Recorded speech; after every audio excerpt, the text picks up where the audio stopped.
of all your previous films, the gestation period, the writing period has been, lengthy. And in this film, it took 5 days for you to write.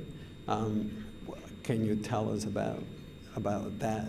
Well, it's sort of true. It's a story that has gotten picked up, but it's not completely true. I think the first energy burst of it was this 5-day fever dream where I wrote it, and it was something, and that started the whole process. We started to make the film off of that 5-day draft.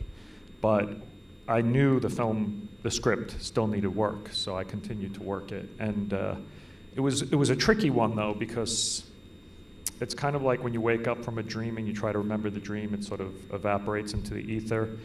As soon as we started to pull apart the script and to see what was making it work and give it energy, it started to sort of dissipate as well.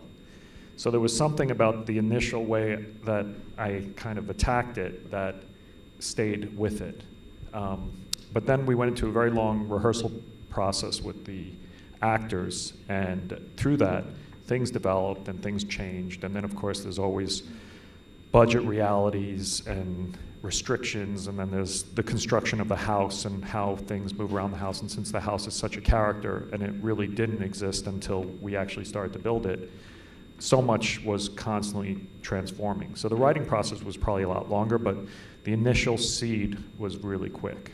And what was the inspiration? What was the idea behind writing Mother? It was a combination of like 3 streams.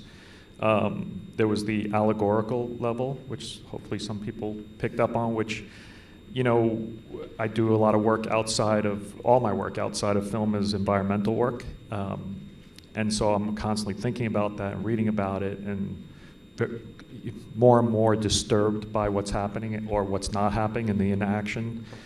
Well, it's not just inaction, it's actually now it's sort of, people are motivated to actually create more destruction. Mm-hmm.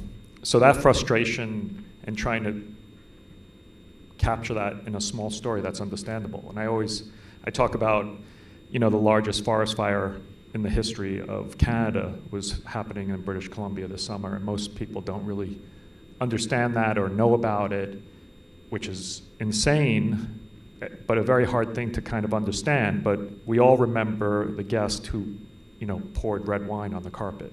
Yeah. And so trying to take a big global issue and reduce it to a smaller issue was, I think, something that Boone Wells' Exterminating Angel kind of inspired, and that was the first stream.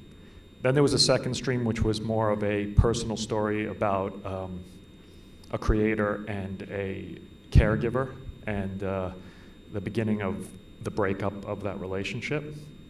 And how that lined up so well with the allegory was kind of the spark of lightning that was like, oh wow, there's something here.